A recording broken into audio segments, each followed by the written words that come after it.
Volkswagen and engine light on. Throttle body assembly.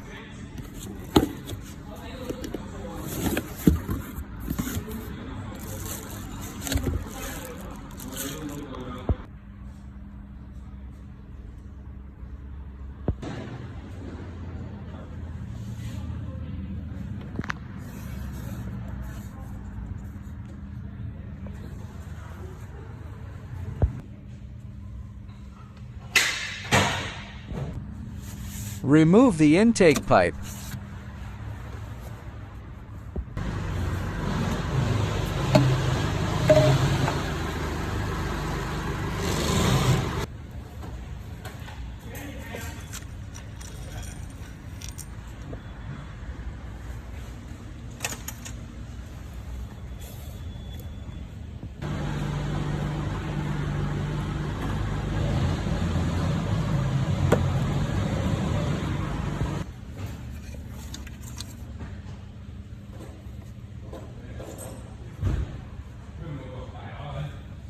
Replace new throttle body.